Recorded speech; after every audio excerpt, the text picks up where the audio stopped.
যারা সরকার বিরোধী অর্থাৎ পশ্চিমবাংলায় সরকারের বাইরে যারা আছেন তারা কেউ কোথাও মানুষের সাথে যোগাযোগ রাখেন না।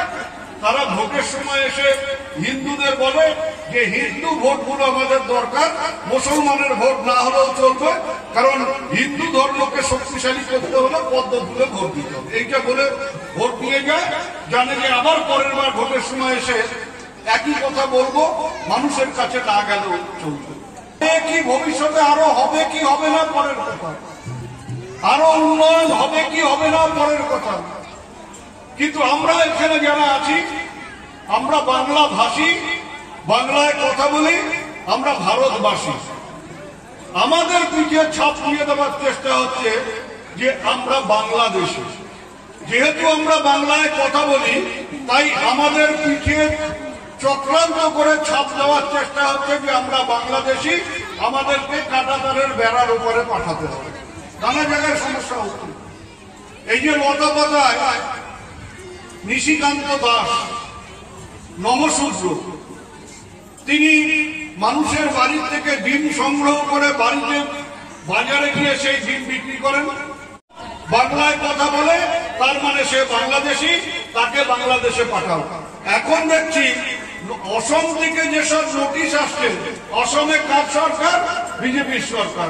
অসম থেকে যে নোটিশগুলো আসছে প্রত্যেকটা হিন্দু মানুষের নামে আসছে।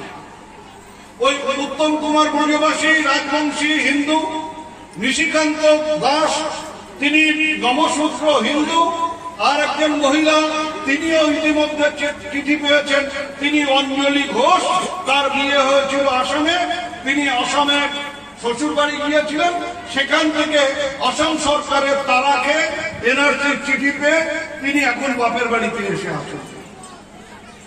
আমার কথা হচ্ছে উন্নয়ন দেখে ভোট দেওয়ার প্রয়োজন দেবেন, কিন্তু যেটা দেখে আপনাকে ভোট দিতে হবে সেটা উন্নয়নের চাইতে আগে আপনাকে যেটা দেখে ভোট দিতে হবে সেটা হচ্ছে আমি আমার জন্মভূমিতে থাকতে পারবো কিনা, আমি আমার মাতৃভাষা, যে ভাষা আমি আমার মায়ের মুখ থেকে শুনেছি, যে কথাটা আমি আমার জীবনে প্রথম বলেছি, আমার মাকে দেখে মা বলেছি, বাবা বলার আগে মা বলেছি, অন্য কোনো কথা বলার আগে মা বলেছি, সেই মাতৃভাষাকে যারা আমার মুখ থেকে কেড়ে নিতে চায় তাদের পাশে থাকবো, নাকি তার বিরুদ্ধে যারা লড়াই করে, যারা আমাকে আমার এই অধিকার পাইয়ে দেওয়ার জন্য লড়াই করছে, আমার পাশে থাকছে, তার পাশে থাকবো, সেটা আপনাদের বিবেচনা করতে হবে, বিচার করতে হবে।